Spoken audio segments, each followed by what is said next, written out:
இயேசுவில் எனக்கு மிகவும் பிரியமான சகோதர சகோதரிகளே, உங்கள் அனைவருக்கும் இறைமகன் இயேசுவுடைய அன்பும் அருளும் ஆசிரும் நிறைவாக கிடைப்பதாக. இன்று தவக்காலம் 10வது நாளில் நாம் அடியெடுத்து வைத்திருக்கின்றோம். இறைவன் நமக்கு செய்த ஒவ்வொரு நன்மைகளுக்கு நன்றி கூறுவோம். தொடர்ந்து வருகின்ற நாட்களில் ஜெபிப்போம். இறைவன் நம்மை நிறைவாக ஆசீர்வதிப்பாராக. இன்றைய இறை வார்த்தையும் எங்களுடைய சபையின் பாதுகாவலரான புனித பிரான்சிஸ்கு சலேசியாரும் நம்மை தொடர்ந்து இந்த ஆன்மீக பயணத்தில் அழைத்துச் செல்கின்றார்கள். அதற்காக நன்றி கூறுவோம். இன்றைய முதல் வார்த்தையை எடுத்து பார்த்தோம் என்றால் எசேக்கியேல் புத்தகத்திலிருந்து எடுக்கப்பட்டிருக்கின்றது. ஆண்டவராய கடவுள் இறைவாக்கின எசேக்கியேல் வழியாக நமக்கு எடுத்துரைப்பது, நீங்கள் நீதியும் நேர்மையும், அதாவது என்னுடைய நியமங்களை வழியாக, என்னுடைய கட்டளைகள் வழியாக நீதியும் நேர்மை உள்ளவர்களாக இருந்தால், அவர் கொடுத்திருக்க அந்த கட்டளை நியமங்கள், அதன் வழியாக நீதியும் நேர்மையும் உள்ளவர்களாக நீங்கள் வாழும் பொழுது நீங்கள் வாழ்வு பெறுவீர்கள். வாழ்வது உறுதி என்று நமக்கு நம்பிக்கை கொடுக்கின்றார். சிறப்பாக இந்த நாள் முதல் வாசகத்தில் நமக்கு நீ எவ்வளவுதான் தப்பு செஞ்சிருந்தாலும் அதிலிருந்து திரும்ப இந்த கடவுளுடைய கட்டளையை திருப்பி கடைபிடிச்சு அந்த நியமங்கள் வழியாகவும் கட்டளைகள் வழியாகவும் நீதி நேர்மை உள்ளவர்களாக இருக்கும் பொழுது உங்களுக்கு வாழ்வு, அந்த விண்ணகம் என்ற அந்த வீடு உறுதி என்று இன்னைக்கு நமக்கு நம்பிக்கை கொடுக்கின்றார். அதுதான் நம்முடைய விசுவாசம். நம்ம எவ்வளவுதான் அவரை விட்டு வெளியில் போயிருந்தாலும், நம்ம எவ்வளவுதான் அவரை விட்டு தள்ளி போயிருந்தாலும், நம்ம இந்த கட்டளைகளை திருப்பி கடைபிடிச்சு நியமங்களோடு இருக்கும் பொழுது, அவருடைய வார்த்தையின்படி நீதி நேர்மையுள்ளவர்களாக இருக்கும் பொழுது கண்டிப்பாக அந்த விண்ணகம் என்ற வீடு நமக்கு உறுதி. அதான் இன்னைக்கு முதல் வாசகத்தில் சொல்றார். இன்றைய நற்செய்தி வாசகத்தை எடுத்து பார்த்தோம் என்றால், பரிசேயர்கள் சதுசேயர்களைப் போல இருக்கக்கூடாது, மாறாக நீங்கள் நீதி நேர்மை உள்ளம் கொண்டவர்களாக இருக்க வேண்டும் என்று நமக்கு எடுத்துரைக்கின்றார். அதற்கு எடுத்துக்காட்டு பழைய ஏற்பாட்டில் கட்டளைகளில் சொல்லுவது போல கொலை செய்யாதீர்கள், கொலை செய்தால் அதுக்குள்ள தண்டனை உங்களுக்கு கிடைக்கும் அப்படின்னு சொல்றாரு. அதுக்கு ஒரு எடுத்துக்காட்டு என்ன சொல்றாரு, ஏன் அது கிடைக்கும் அப்படின்னா, எப்போது நீங்கள் உங்கள் சகோதர சகோதரிகளோடு போட்டி பொறாமைகளோடு இருக்கும் பொழுது உங்களுக்கு வாழ்வு உறுதி இல்லை, அவர்களோடு அன்போடு பாசத்தோடு இருக்கும் பொழுதுதான் உங்களுக்கு அந்த வாழ்வு உறுதி, விண்ணகம் உறுதி என்பதை நமக்கு இன்றைய நாளில் நினைவுபடுத்துகின்றார். பார்த்தோம்னா அதுக்கு எடுத்துக்காட்டு சொல்றாரு.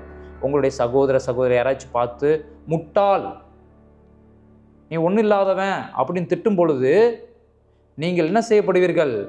ஆண்டவராய கடவுளால் சபிக்கப்படுவீர்கள். உங்களுக்கு என்ன கிடைக்கும்? ஒரு கைமாறும் கிடைக்காது. அவர்களை பழித்து பேசக்கூடாது. அப்போ நமக்கு வாழ்வு உறுதி இல்லை என்று சொல்றாரு. அப்போலாம் நம்மோட இருக்கிற சகோதர சகோதரிகளை மதித்து அவர்களோடு உறவோடு இருக்க வேண்டும். அந்த உறவோடு நீதியோடு நேர்மையோடு வாழ வேண்டும். அப்பொழுதுக்கு நமக்கு என்ன செய்யறாரு? வாழ்வு உறுதி. அந்த வாழ்வுல என்ன? அந்த விண்ணக வீடு, விண்ணகம், கடவுளுடைய ஆட்சி, இறை ஆட்சி, அதுதான் அவர் வாழ்வு உறுதி என்று சொல்றார். அதே போல நீங்க உங்களுடைய சகோதர யாரோட குற்றம் உணர்வோடு இருந்தீங்கன்னா, மனத்தாங்களோடு இருந்தீங்கன்னா, அப்படி என்னை வழிபட வந்தீங்கன்னா உங்களுக்கு அந்த வாழ்வு கிடைக்காது. மாறாக நான் வர்றதுக்கு முன்னாடி அந்த இடத்துல நீங்க ஜெபம் செய்வதற்கு முன்னாடி, இல்லை என்னோட இணைந்திருக்கும் வருவதற்கு முன்னாடி அவங்களோட இணைந்து நல்ல உறவை ஏற்படுத்தும் பொழுது நமக்கு நல் வாழ்வு கிடைக்கும். யார் கூட சண்டை போட்டிருந்தா, யார் கூட பிரச்சனையோடு இருக்கலாம். எல்லாரும் வாழ்க்கையிலும் பிரச்சனைகள், கவலைகள், சங்கட்டங்கள், கஷ்டங்கள் எல்லாம் வரும். ஆனால் நாம் திரும்பி போய் அந்த கட்டளைகளை நியமங்களை கடைபிடிச்சு நீதி நேர்மை உள்ளவர்களாக இருக்கும் பொழுது நமக்கு கண்டிப்பாக அந்த வாழ்வு உறுதி, விண்ணகம் உறுதி என்று சொல்லுகின்றார். அதே போலதான் எங்களுடைய சபையின் பாதுகாவலரான புனித பிரான்சிஸ் சலேசியார் தன்னுடைய வேலை பார்த்தவர், எவ்வளோதான் அவர் தவறு செய்தாலும் தன்னுடைய வீட்டில் அவர் இருக்கிற அந்த ஆயராக இருந்த பொழுது அவரோடு வேலை செய்த அந்த சமையல்காரர் எவ்வளோதான் அவருடைய பணி தாழ்வாக குறைவாக இருந்தாலும், அவர் சமைத்த சாப்பாடு குறைவாக இருந்தாலும், எப்படி இருந்தாலும் அவரை நீதி நேர்மையோடு, தன்னுடைய எண்ணத்தில் நீதி நேர்மையோடு அவர் பார்த்தார். அதனால் அவர் சிறு சிறு தவறு செய்திருந்தாலும் இவருடைய நீதி நேர்மையை பார்த்து, இவர் வாழ்வதை பார்த்து அவர் தன்னையை திருத்தி கொண்டார் என்பதை நாம் பார்க்கின்றோம் எடுத்துக்காட்டுக்கு. ஸோ நம்ம எப்படி நீதி நேர்மையாக உள்ள போது யாரையும் நம்ம குறை சொல்ல மாட்டோம், யாரையும் பழிக்க மாட்டோம், யாரையும் சபிக்க மாட்டோம், எல்லோரோடும் அந்த நீதி நேர்மையோடு இருப்போம். இன்றைய முதல் வாசகமும் நற்செய்தி வாசகமும் என்னுடைய சபையின் புனித பிரான்சிஸ் சலேசியார் நம்ம இதற்கு தான் அழைக்கிறார்கள். அந்த கட்டளைகளை கடைபிடித்து நியமங்களோடு இணைந்து அந்த நீதி நேர்மை உள்ளவர்களாக இருக்கும் பொழுது கண்டிப்பாக நமக்கு விண்ணகம், அதாவது அந்த விண்ணகம் என்ற வீடு, வாழ்வு, நிலை வாழ்வு நமக்கு உறுதி என்று நமக்கு இன்றைய நாளில் அழைப்பு விடுகிறார். நிலை வாழ்வு உறுதி, விண்ணகம், அந்த வாழ்வு உறுதி என்று நமக்கு அழைப்பு விடுகின்றார் ஆண்டவராய கடவுள்.